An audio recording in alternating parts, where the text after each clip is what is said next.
各位管理员，大家好，我是明日方舟周末地的游戏制作人海猫乐和物。时隔1个月啊，很高兴再次通过这样的方式呢和大家见面。今天我们想和大家聊聊的是周末地的新版本内容与优化进展。在校园行正式上线之后啊，我们收到了许多来自管理员的反馈，无论是应龙关与北部禁区啊，随着剧情推进不断变化的场景，还是角色发丝、服装材质等细节表现，看到大家留意到了这些花费大量心思打磨的内容，对我们来说是一件非常开心、非常令人鼓舞的事情。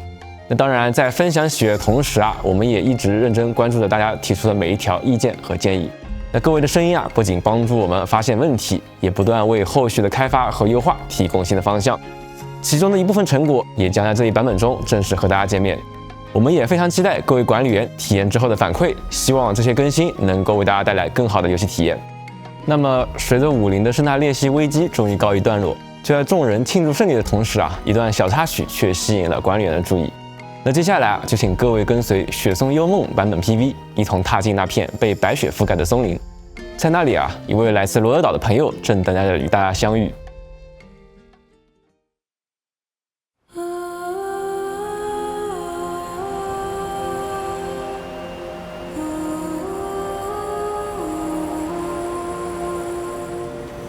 Master of Dreamscape, pray, melt the frost upon the gates of Dreamscape.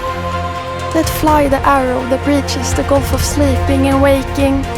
Raise the shadow sunk in deep reaches, then beckon the spirit wandering.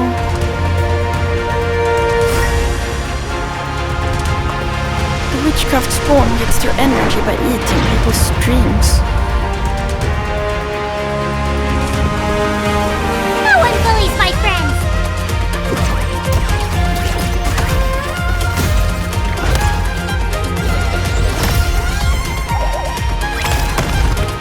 You deserve a snack for that! I know it. It doesn't matter if the path turned out to be a trap. Amma is always with me.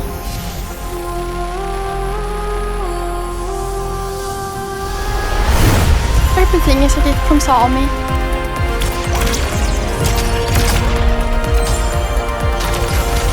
Feeling the flow? Good. Dags att välja vårt byte.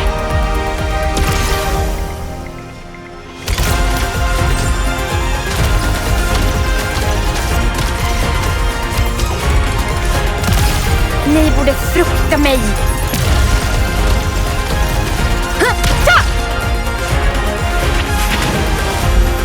Amma, help us leave this nightmare!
欢迎大家回来。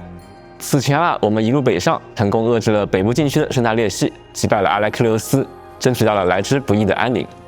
在本次支线故事中啊，总工程师安德烈在得知武林决胜胜利消息后啊，决定带着物资悄悄前往武林，想给大家一个惊喜。然而就在途中啊，他却突然失去了音讯。那最后留下的线索呢，将一切指向了应龙关外的一片雪松林。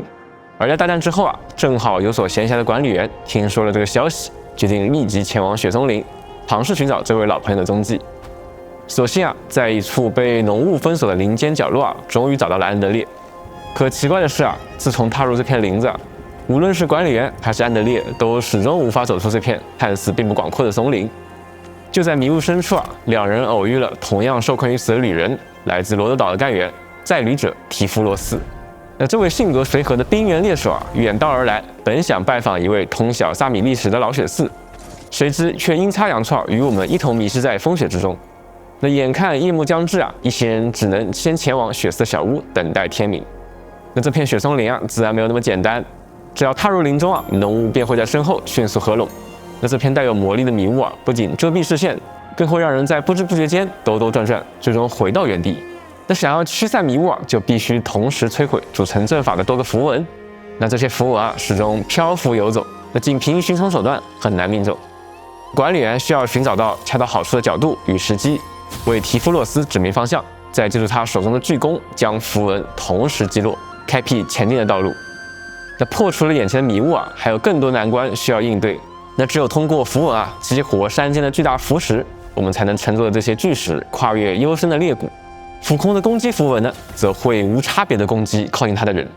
管理员需要抓准时机，在他逼近前啊，及时拦截。而穿行雪松林中时啊，还要小心血丝的造物。那这位在部族中拥有极高地位的萨满，能够施展原始技艺，制造树傀儡，守护自己的居所。这些巫术造物身上有一层坚固的护甲，只有先击毁外层甲壳，才能够真正伤及他们的本体。而在旅途的终点，管理员与提夫洛斯还将面对一只体型庞大的巫术造物，它能够操纵枝条在地下穿梭，将敌人牢牢束缚，不得动弹。更令人意外的是啊，他甚至学会了部分造主的技艺啊，能够仿造血丝，召唤更多树傀儡，构筑法阵，将闯入层层围困。那也会在战场上制造出拖慢我方速度，造成持续伤害的地弹。不过，再强大的敌人也并非毫无破绽。只要仔细观察他的行动规律，把握好应对时机，相信管理员们很快就能够找到破解之法，从容取胜。至于这片林中究竟隐藏了怎样的秘密呢？提夫洛斯是否能够如愿找到自己寻觅的传说呢？答案就留给各位管理员亲自前往探索了。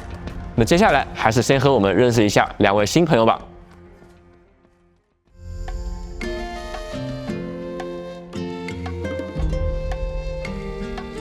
大家好，我是明日方舟中末地的关卡设计师 Ra， 很高兴又和大家见面了。我们一直在关注管理员们的反馈，也收到了很多宝贵的建议。比如绝上线之后，很多管理员都有提到切换装备不太方便的问题，我们也围绕这一体验进行了调整，相关优化在未来版本将与大家见面。同时，我们也正在为后续版本做准备，更多全新的关卡，更具挑战性的敌人，以及更多值得探索的内容，都在紧锣密鼓的开发当中。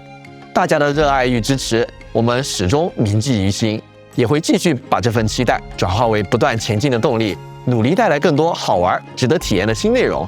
接下来，就让我们一起认识两位新朋友提夫洛斯与扑切纳吧。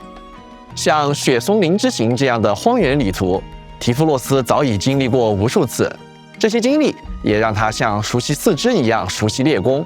他天性纯真，对萨米流传的神话与传说怀有近乎执着的好奇心。这位来自萨米聚落的年轻猎手，总是在追寻与收集各式各样的萨米故事，担心他们失落在时间的长河中。有时人们总是会忘记，面前这个害羞时会躲在书本后的女孩，其实早已习惯了冰原的生活，也习惯了随身带着野外生存所需要的种种器具，在漫长旅途中独自前行。初见提夫洛斯的人都震惊于那把与他等高的弓，然而为了传说四处奔波的他，早已熟悉了如何驾驭。Trust in the guidance of fate. 作为一名自然属性的突击干员，提夫洛斯善于使用手中的巨弓，对敌人发起狂风暴雨般的攻势。惯于独行的他，不仅练就了一箭双雕的攻术，还有飘逸如风的身法。面对2名敌人夹击时，提夫洛斯能够跃至半空，在浮空状态下展开速射，并在攻击间隙中闪转腾挪，攻守兼备。作为一名猎手，给敌人布置陷阱也是提夫洛斯的拿手好戏。他能够凝聚多支箭矢射向敌人，并布下延缓行动的箭阵。他会将自然的起势转化为凌厉的烈矢，配合终结技的暴力一击，向敌人降下猛烈的箭雨。现在，让我们一起来看看提夫洛斯这套独特的战斗习惯就是如何体现在他的招式之中的吧。普攻追猎荒原，可以对敌人进行至多5段普通攻击，造成自然伤害。处决敌人时将造成大量自然伤害，并恢复一定技力。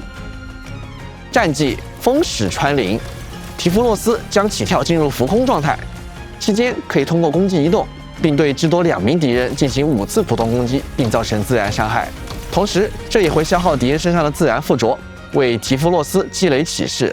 而在进行空中普通攻击时，如果拥有烈矢，则会自动消耗烈矢，并强化提夫洛斯的攻击，额外造成自然爆发伤害。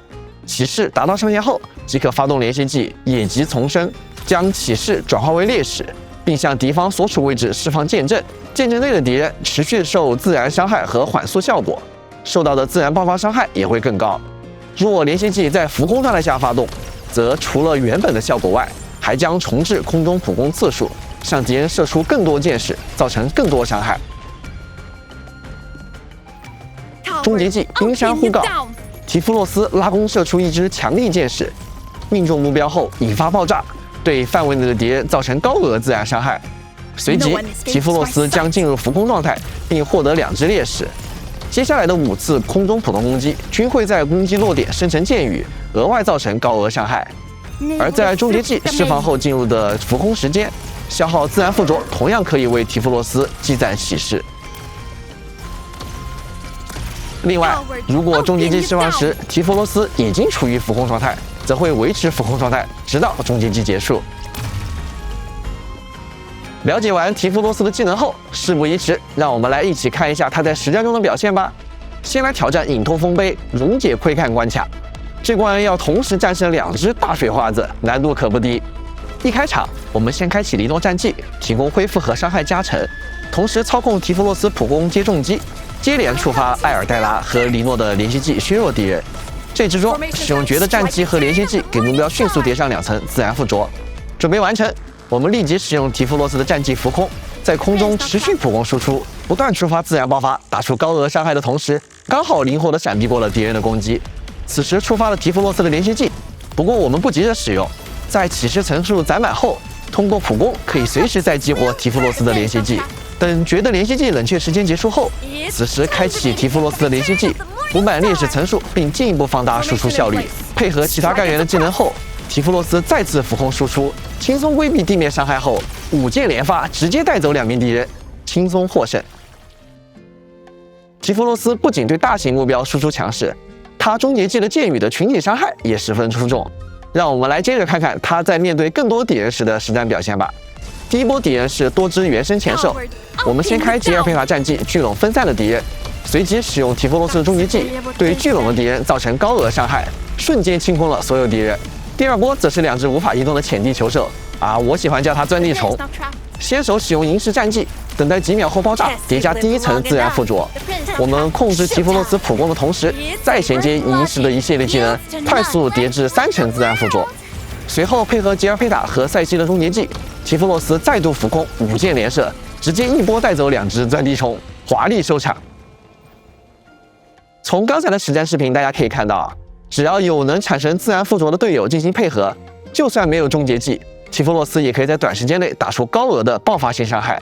在攻击多个精英敌人的情况时，不用狙怪就可以轻松应对，而且战技的浮空状态还能灵活躲开很多难缠的敌人技能。可以说，提夫洛斯是一个兼具爆发输出与灵活闪避的强力自然突击干员。除了之前已经与大家打过照面的提夫洛斯，这个版本我们还会认识一位全新的5星干员扑切娜。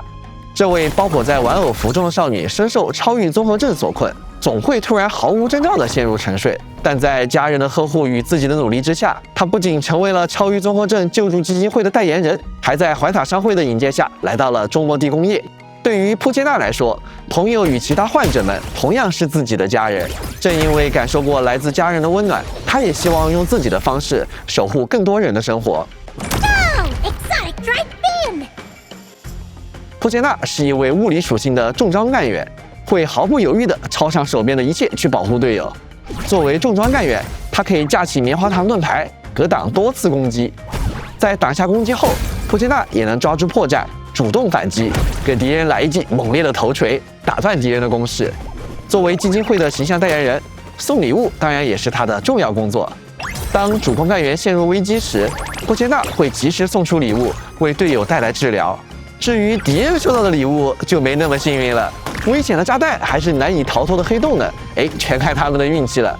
如果犹豫不决，普切纳便会掏出3份大礼，让敌人一次满足。顺带一提，还有隐藏款哦。普切纳保护家人的心意，从他每一次的举盾与攻击中都可见一斑。现在，让我们来看看他是如何战斗与保护同伴的。普攻、点心、长炸。普切纳可以至多进行3段普通攻击，对敌人造成物理伤害。处决敌人时将会造成大量物理伤害，并恢复一定技力。发动战绩我没有睡着后，普切纳会架起盾牌格挡攻击，期间可以使得自身以及周围的干员获得庇护效果。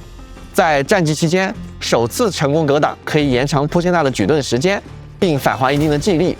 后续如果继续格挡，则会逐渐降低庇护的效果。在整个举盾的时间内，受影响的干员们都会变得更加不容易被打断。一段时间后，普切纳可以再次释放战技，这次释放不会消耗技力，而且可以对敌人造成自然伤害，并施加自然附着。当主攻干员受到攻击时，将触发普切纳的连续技，点心还是礼物。普切纳会向主攻干员扔出一个礼物匣子，治疗主攻干员。之后，礼物匣子还会从炸弹、手工作业和好吃的点心中额外随机开出一个礼物。不同的礼物拥有不同的效果，炸弹能对敌人造成物理伤害，并额外造成一定失衡。手工作业则会持续吸引周围的敌人，被造成物理伤害。而好吃的点心则可以继续治疗主攻干员。终结技不许干坏事儿，普切纳会一次打开3个大菲林礼盒，每个礼盒都会随机开出炸弹或者手工作业中的任意一个。此外，大菲林礼盒有概率开出代言人的特殊赠礼，对命中的敌人额外施加法术脆弱效果。讲完了技能的效果，现在我们就来看一下普切纳在战场中的发挥吧。首先，让我们对阵老朋友白垩借位。大家都知道，白垩借位的攻击段数非常多啊，一旦被攻击到，就很容易被多段连拍，都有点还不了手。一开场，面对白垩借位的猛烈捶打，我们立即祭出普切纳的战技，持续格挡攻击，并衔接普切纳的连续技，为队友回复血量。这样，即使在白垩借位的连续攻势下，伊冯依然能安然无恙地打出重击。紧接着，我们使用普切纳的免费2段战技，打断敌人血力，并施加自然附着，顺势开启伊冯和赛季的终结技，火力全开。随后，我们开启普切纳的终结技。哎呀，这次运气爆棚，普切纳直接开出了3个特殊炸弹，瞬间将敌人打入失衡状态，并施加了脆弱效果，机不可失。随着伊冯终结技打出最后一段，敌人应声倒下，完美收官。其实，由于战技可以快速产生自然附着，普切纳还能和提弗洛斯进行组队，为队伍提供强大的生存能力。这次我们就来挑战一下协议空间。开局，我们先用普切纳的战技快速给敌人施加自然附着，紧接着开启提弗洛斯的战技倾泻火力。这时，敌人按耐不住向我们猛冲过来了，没关系，我们立即开启普切纳的战技完美格挡，纵使敌人的攻势再凶猛，也撼动不了普切纳的防御。下一波敌人又登场了。我们先给目标施加安塔尔的印记，随即释放普切纳的2段战技，配合安塔尔和银石的连续技与终结技，敌人的自然附着层数瞬间飙至4层。时机成熟，我们开启提弗洛斯的终结技，伴随着提弗洛斯的空中5箭连射，敌人被铺天盖地的密集箭雨瞬间蒸发。从刚才的实战视频，大家可以看到，作为一名重装干员，普切纳的防御能力十分出众。能产生自然附着的同时，可以更持久地为队友提供庇护和抗打断能力。终结技如果运气爆棚，还能够提供多种不同的增益效果。可以说，普切纳就是各种队伍里的坚强后盾。有了它，出门战斗心里总会更踏实。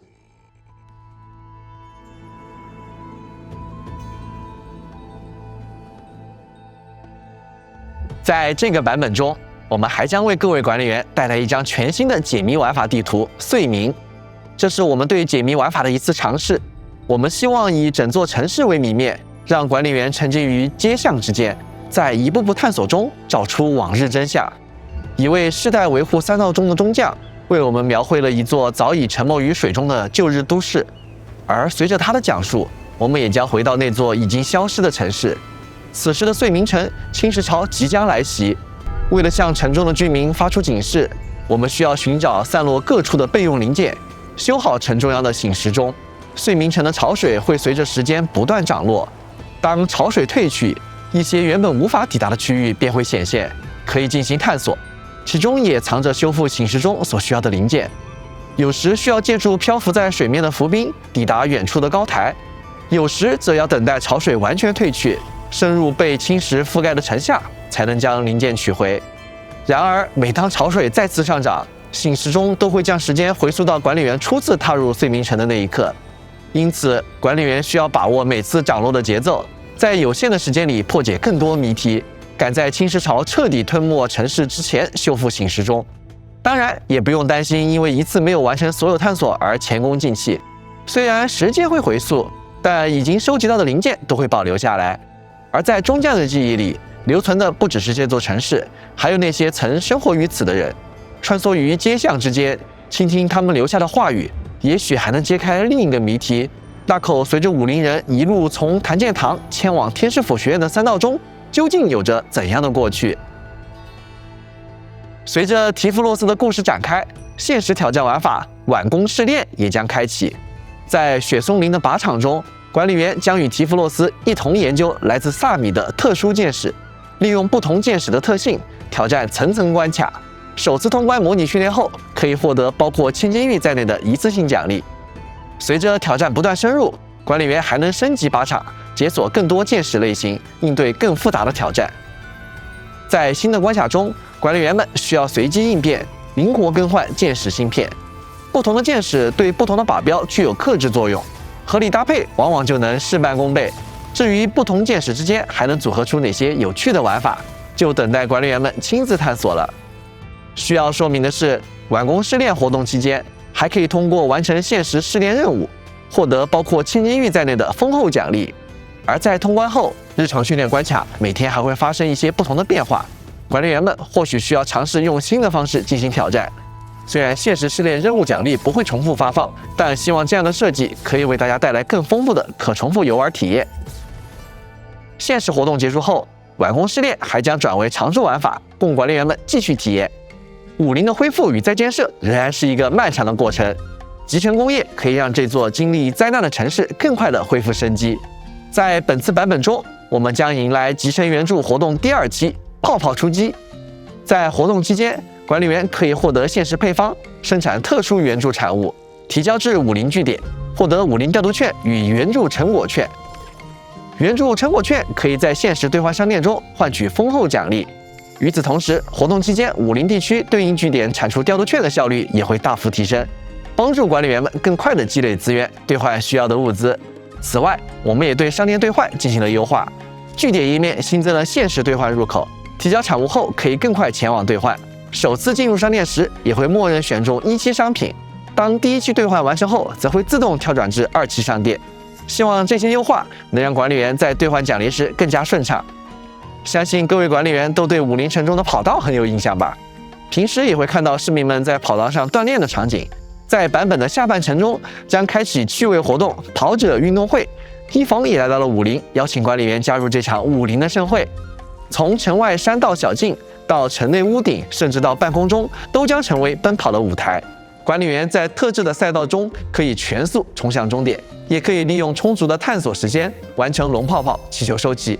赛道内设置了弹射装置、涡流团等机关，管理员可以合理利用它们，更快地完成比赛。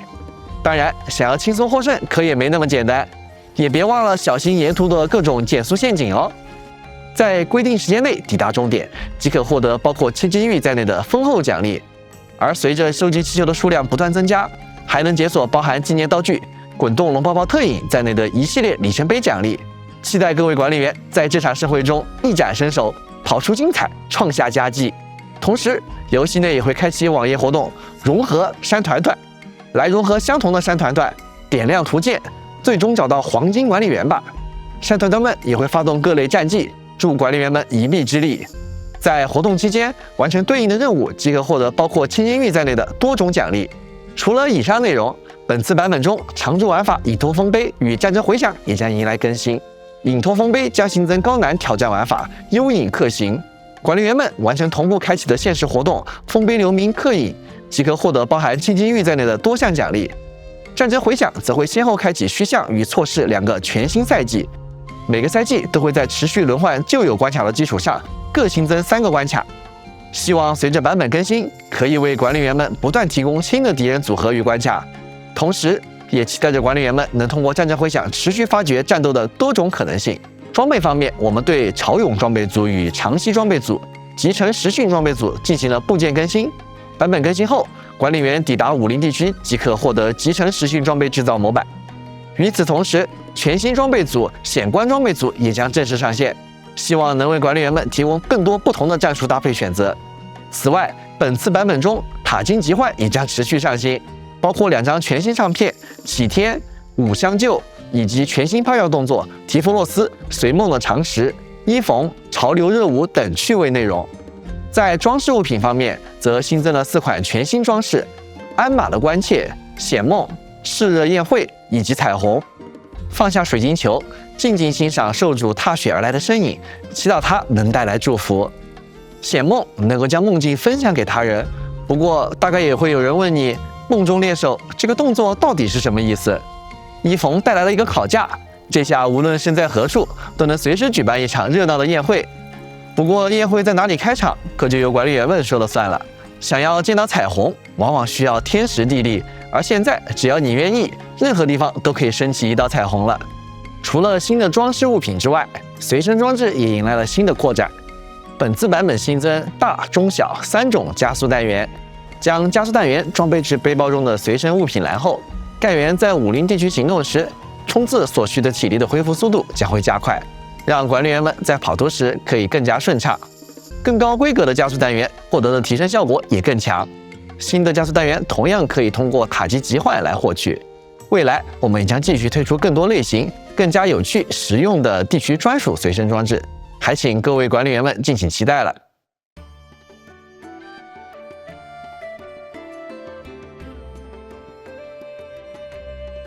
讲完玩法，接下来我们为各位管理员带来更多版本活动信息。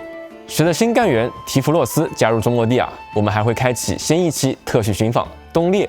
前面为大家介绍过的新干员提弗洛斯将会在当期寻访中获得概率提升。在特许寻访东猎快要结束时呢，我们将会迎来一种新的寻访类型——重构寻访。本期为绚丽异彩第1期，那全部可能出现的6星干员为伊冯、于禁、黎风、埃尔黛拉、别里、敬畏。伊冯呢将在寻访活动中获得概率提升。需要注意的是重构寻访的规则与其他寻访不同。首先，在重构寻访中累计寻访30次、60次、90次时呢，都将额外获得10次加急招募。前120次寻访必定获取当期概率提升的6星干员。每累计寻访240次呢，也可以获得当期概率提升的6星干员信物。那其中刚刚提到的3次累计寻访的加急招募奖励呢，获得进度以及领取状态，还有前120次寻访必定获得当期概率提升6星干员的保底进度，以及每累计寻访240次可获得的当期概率提升的6星干员信物的累计进度，都会在后续的重构寻访绚丽异彩的第2期、第3期等等这个同名系列中得到继承。也就是说，属于同名系列的重构寻访中的抽取进度存在继承机制。与此同时重构寻访有最多80次寻访必定获取1名6星干员的机制。那该机制仅在重构寻访该类型的寻访间互通。接下来是武库交易所，新版本中将伴随特许寻访东猎上架一把全新的6星施术单元寒夜幽影，管理员可以在幽寒深岭中获取这把武器。而随着重构寻访的开启武库方面呢也会限时开放一种新类型的武库深岭——重构深岭。那本期为点绘深岭第1期，6星武器艺术包君将会得到概率提升。点绘森林第一期呢，将与绚丽异彩第一期重构寻访同期开放，同时结束。那类似的重构森林的规则呢，与其他武库森林不同。以点绘森林为例，前8次森林内呢，必得当期概率提升武器艺术暴君的进度，以及累积8次森林后的重构森林奖励的累计森林进度呢，也将会在后续的点绘森林第2期、第3期等同名系列间继承。而更多详细规则，还请管理员们留意后续的卡池规则详情公告了。伴随相应的寻访提夫洛斯干员试用活动将会同步开放。在版本更新后提夫洛斯的叙事活动雾隐东梦森林中将会随之开启，各位管理员可以与他一起探索应龙关外那片神秘的雪松林的奥秘。7日签到活动阻力扩语也将同时上线，管理员们登录完成签到，可累计获得包括5张现实寻访凭证在内的奖励。和过往版本一样，采购中心的集成配额交易中也会新增可兑换对应寻访的5张限时特许寻访凭证，管理员们记得按需兑换。新一期协议通行证幽灵也将随着新版本一起开启，解锁对应的协议通行证后管理员可以通过自选箱获得自选6星武器补给，包括全新的6星施术单元苦难的尽头，以及还可以获取全新名片主题梦石药业、头像冰结的轮廓、头像框血丝规则等多种奖励。随着新区域雪松林开放，我们还会同步开启雪降森林引入活动，欢迎管理员们来到林中探索。在雪松林中完成解锁协议传送点、开启协议储存箱等各项任务即可获得丰厚奖励。随着全新玩法地图岁明开启后还会开启对应引入活动于钟鸣的旧城，在这片已经被淹没的城市中探索往昔故事，完成相应任务，获得活动奖励。在雪松幽梦版本的后半程呢，将迎来限时签到活动临水渡秋。那各位管理可在此期间登录签到，即可获得包括头像跑动行进、千金玉、滚动龙泡泡特饮在内的丰厚奖励。说完了6星干员让我们看看全新的5星干员铺切纳。那想必管理员在前面介绍后就在好奇它的获取方式了。这一次铺切纳为各位管理员带来了一份特别的礼物。在这一版本中馈赠活动我们的大飞灵来袭将会开启，那管理员们登录即可直接领取全新5星干员铺切纳以及全新5星武器点心时刻。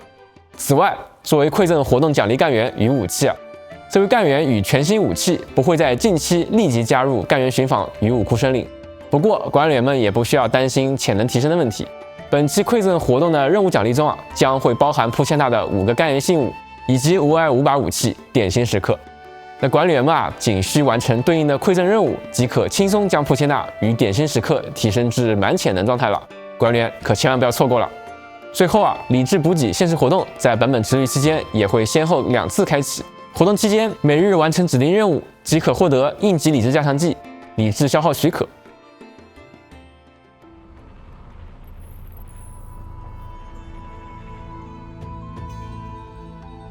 在先前的版本前瞻中为大家预告过的系列优化内容也会在这个版本正式落地。首先是交互与易用性方面，在剧情对话中我们新增了隐藏按钮提示功能，现在管理员可以隐藏按键和对话文字，截取更具沉浸感的游戏画面，收藏分享那些喜欢的剧情瞬间。同时隐藏界面也支持与自动播放同时开启，管理员们可以通过这一功能更沉浸的享受剧情了。在日常任务方面会客室也迎来了一些优化，现在新增了线索快捷功能，可以在会客室界面一键快速填入线索，方便管理员更快开启情报交流。那对于自有的重复线索，也可以在赠与界面一键送给好友，不再需要逐个点击了。另外我们也调整了干员送礼的功能，那现在即使是干员已经达到满信赖度，管理员依然可以继续赠送礼物与干员互动。那这个调整也是方便管理员持续完成送礼相关的日常任务，也不会因为信赖度的已满而中断了。那时刻章展示界面同样进行了优化。过去管理员在欣赏已获得的成果，或者是对时刻章进行展示选择时呢，需要选中页签才能够浏览对应分类的时刻章。那在本次更新后，只需要持续滚动界面就可以依次浏览选择全部的时刻章了，那使操作更加简便了。那此外，在本次版本更新中还优化了好友列表中名片主题的展示效果，名片背景图的显示范围也将扩大。使名片主题的视觉效果可以更完整呈现，便于各位管理员欣赏主题细节。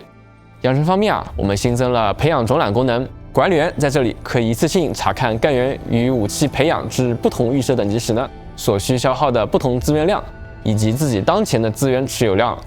除了已拥有干员外，尚未获得干员与武器呢也能够提前查阅。值得一提的是即将推出的前瞻干员与武器，同样能在这里提前查看武器词条与完美适配机制，预览其培养所需的资源，并将武器加入机制愿望单。那这样一来如果已经有心仪的干员，就可以提前规划资源，刷取机制，为之后做好准备了。在集成工业系统方面，在野外工业模式中呢，将支持连续放置功能。放置工业设备、装饰物时呢，管理员现在可以自由切换单次放置和连续放置模式。在连续放置模式下，只要背包里还有对应物品，就可以连续确认放置，不会退出放置状态。无论是工业设备还是种植田块等道具都支持这一功能。相信这次版本更新后管理员的野外建设体验呢会更加流畅和顺手。另一项更新来自蓝图系统。此前不少管理员在保存蓝图时呢，遇到过设备数量超过上限的提示，那却不知道自己框选的范围中究竟超出了多少，那只能不停的重复框选，反复尝试。在这次更新后在框选蓝图的过程中，如果超过了蓝图设备数量上限，将可以看到实时框选的设备数量与蓝图上限数量。那大家只需要根据提示稍作调整，就能够更高效的完成蓝图创建。最后在战斗方面，战争回响的关卡选择功能呢进行了优化。此前大家进入难度选择界面后如果想要切换关卡，需要先返回活动关卡选择界面，而在之后的更新中大家可以直接在难度选择界面中呢切换关卡了。另外这次更新后通关战争回响与隐托分贝的关卡返回选关界面时呢，也将不再需要加载了。除此以外部分副本的结算界面将新增挑战计时显示。这样一来管理员们就可以更加专注地完成挑战，不用分神于时间。而在战斗结束后也能第一时间看到自己的挑战用时，方便不断挑战，刷新更好的记录了。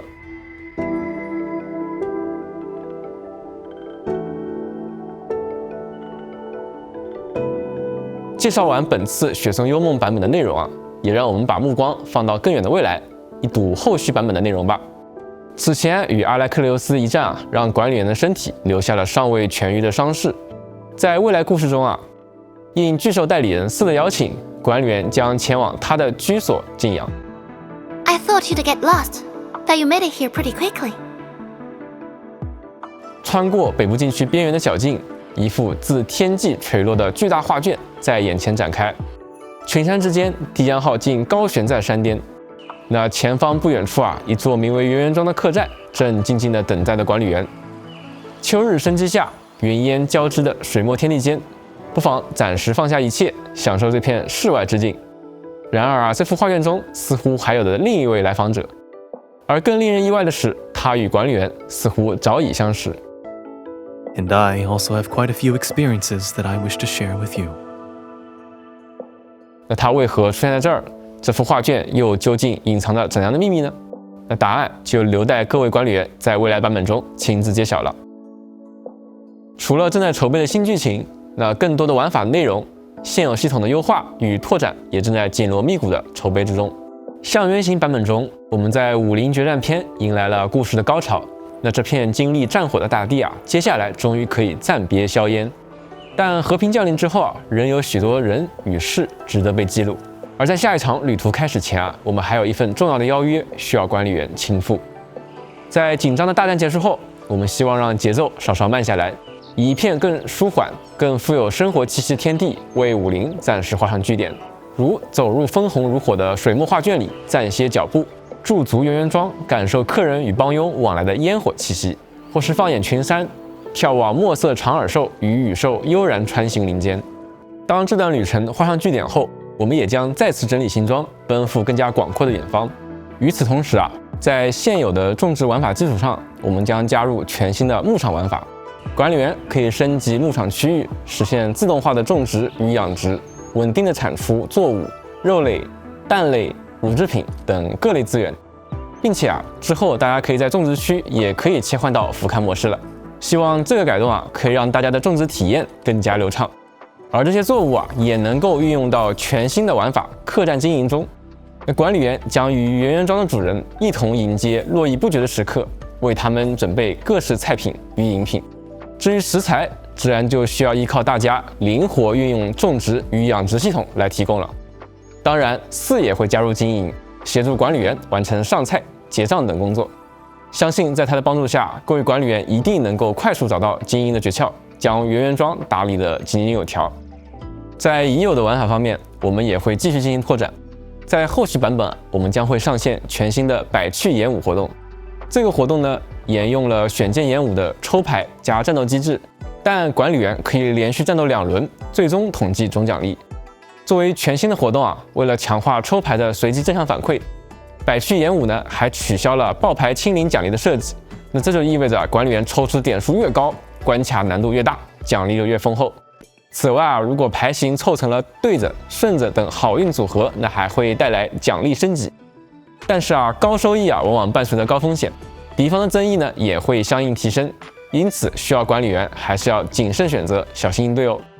而另外一项备受大家关注的玩法危机合约也将开启第2期测试赛季。在第2期中我们结合收到的反馈，对任务指标导入、指标选取的部分体验进行了优化。比如管理员可以一次性勾选多个词条任务等等。当然，除了优化，本次合约也加入了全新的敌人与词条，希望能为管理员带来更多策略组合与挑战。第1期危机合约得到了许多管理员的认可和喜爱，这让我们备受鼓舞。还请大家多多期待新一期危机合约。在系统体验方面，我们也准备了一系列优化内容。在节目的开始我们也提到了将在后续版本中新增装备配装方案组功能，方便管理员在装备界面快速切换不同的配装套组，满足不同场景下的配对装配需求。我们也注意到先前的装备精段界面无法直接制造所需装备，需要反复切换界面。为此我们新增了代制造分区功能，可以直接筛选出可用于精段对应属性的装备，让大家可以在精段时呢能够按照所选的装备制造工艺直接消耗所需的元件和调度券制作装备，不需要再反复跳转操作了。未来我们也会继续调整和优化各类体验，让大家的游玩体验更加顺畅，也希望能为管理员们带去塔维尔值得停留的每一天。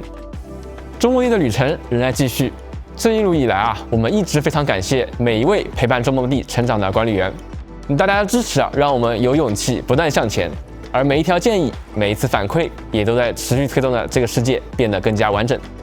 看到大家享受现在的内容，也期待着未来的旅程，对我们而言就是最大的鼓舞。那接下来我们仍然会继续推进开发与优化，带来更多全新故事、新玩法以及更多值得探索的新内容，不辜负大家一直以来的信任与期待。那么本次前瞻就到这里结束了，感谢各位管理员的观看，也期待与大家再一次相见啦，拜拜。